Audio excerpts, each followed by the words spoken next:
So I've got another server rack battery on the bench. This one is made by Weize. So of course it's 48 volt, 100 amp hour, and it's your regular 16S configuration. So we're going to look at the specs. We're not going to spend a lot of time on that.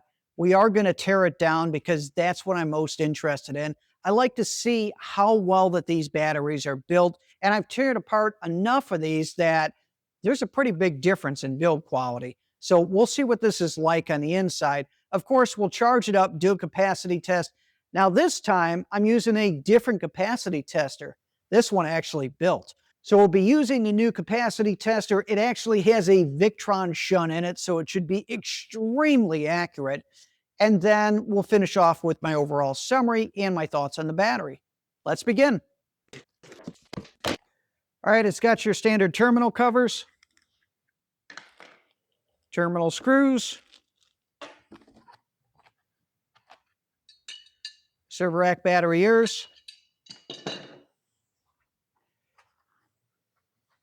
Ooh. Actually gave 2-gauge power cables. This is good. I give kudos. A lot of times I see 4-gauge, which I hate seeing 4-gauge on server rack batteries. 2-gauge is good, so this is good to see. Communication cable. I never test communications, so we'll put this off to the side. As all of you know, I only do lead acid mode because communications is hit and miss with a lot of batteries. Ground cable, Bluetooth app manual, and then your regular owner's manual. Look at the configuration. That looks very similar to another battery, but we'll see. So this is the LFP 48100. All right, so here's the front of it. As you can see, it's got recessed screws that are on it for the terminals. That's going to help protect you when you are hooking this up. I like seeing that. I don't like it when the screws protrude out because you can get a shocking surprise. So this is recessed. This is nice. So here's your 2 positives, your 2 negatives. The orientation is correct. So you have your positives on your left, your negatives on the right. Some batteries have it reversed, and that just makes it that much more difficult to put them all in a rack. So this is good. I like seeing this. It does have a chint breaker, and it is a double pole breaker, so that is nice. It does have all of your communications that you would typically see. So RS-485, CAN, RS-232, and it looks like another RS-45 for paralleling, which you have your in and out. Has your switches for setting up the communication and then dry contacts. Of course, you have your power button, and then it will show the level of charge for the battery. Here's some of the specs on the battery. So as you can see, it is 100 amp hour capacity. It does have a full 100 amp BMS. So you can charge at 100 amps. You can discharge at 100 amps. So that is very good. The charge voltage is 58.4. That's really going to be your maximum charge voltage.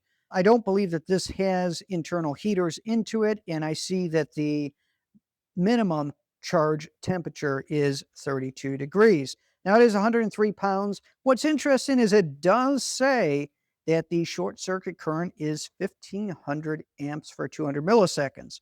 So that's pretty amazing to see. So now the teardown.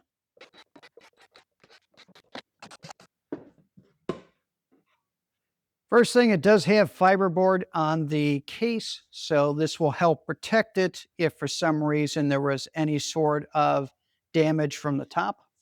So on the inside, a couple things that I'm noticing. First thing, it is using 4-gauge wire internally, so you can see from the positive terminal, 4-gauge cable that goes through a sleeve down to the breaker, then the other side of the breaker attaches up to this smaller bus bar on the first cell.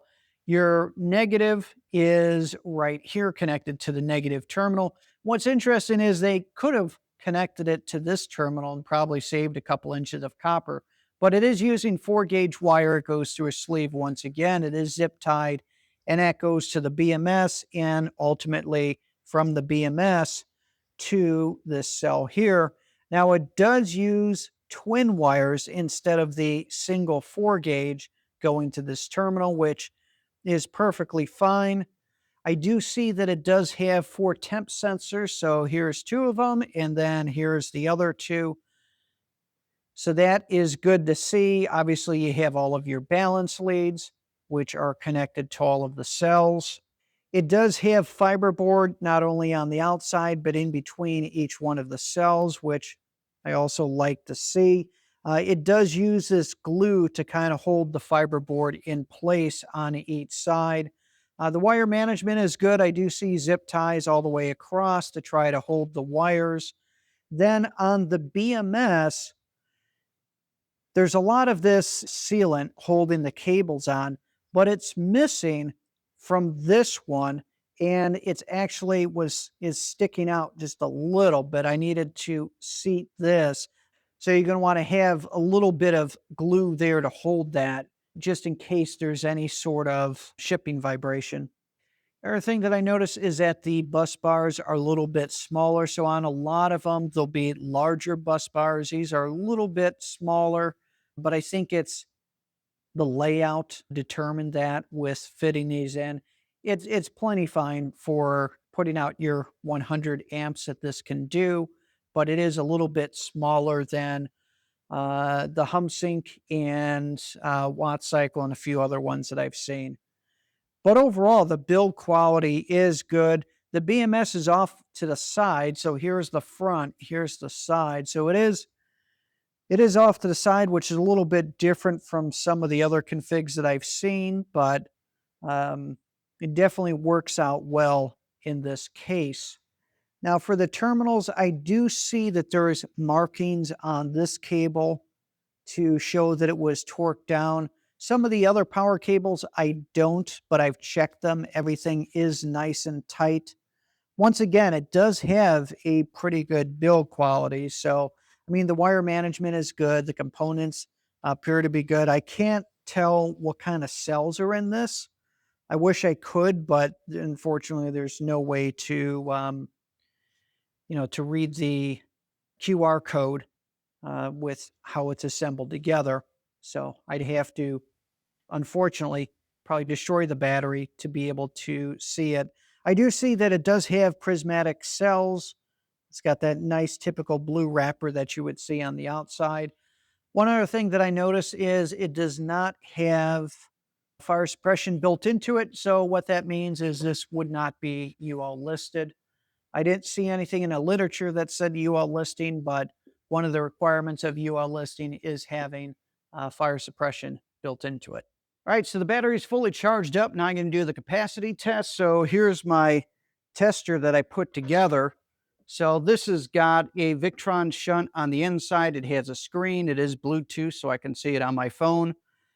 I can plug in a total of 4 different devices into this to charge from. So I'm just going to use 2 today and charge up these 2 Pecrons from this battery. Now, since this battery has a higher capacity than what these Pecrons are, I'll use the Pecrons to charge the Bluettis.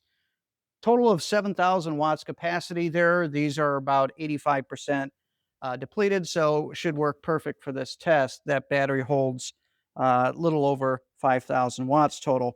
But with this Victron, so I'm using, once again, heavy-duty clamps that actually connect on both sides. You can see the massive copper ribbon. This is going in. Positive side's got a big T-class fuse, and then negative side goes into the Victron shunt, and then once again plugs into the MPPTs. So let's plug it up, see how this works. As you can see, it is discharging the battery, and then I can check my amp hours.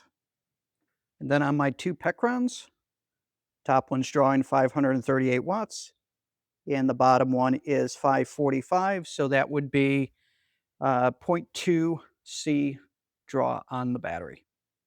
So we'll see how this is in the morning and see what the total numbers were. All right, so the capacity test is now complete. Now you did get 2 different numbers. The first one was on my capacity tester, which had a Victron shunt, and for some reason it was wildly off. And I've got to look into that. Not an issue with the battery, but with this tester. I did do a second test to see how it would do against my trusty KP184. And this is what I use to test most of my batteries with. And we got 106.92, so essentially 107 amp hours. The disconnect voltage was, I believe, 41 volts when the BMS disconnected. So it did do a full discharge and good numbers. The build quality is identical to another manufacturer. I mean, really identical to another manufacturer. I don't want to state the name here, but if you're familiar with the insides, you will know exactly which battery that it looks to be the same as. But build quality was good, like the build quality, how everything was set up. It does have a JBD BMS, was able to pull it up the app and look at it. And yeah, so it's got a good BMS in it. The cells are definitely A grade, especially with the numbers that we got out of it. Would definitely recommend this one. I think it's a good battery. Once again, it looks identical to another battery that we've seen and you might be familiar with. And I did verify with the company that they are not one and the same. So this is not a new brand of the same company. They are completely separate companies. But that's it. Thanks again for watching Mike's Solar Garage. Like, subscribe, leave a comment.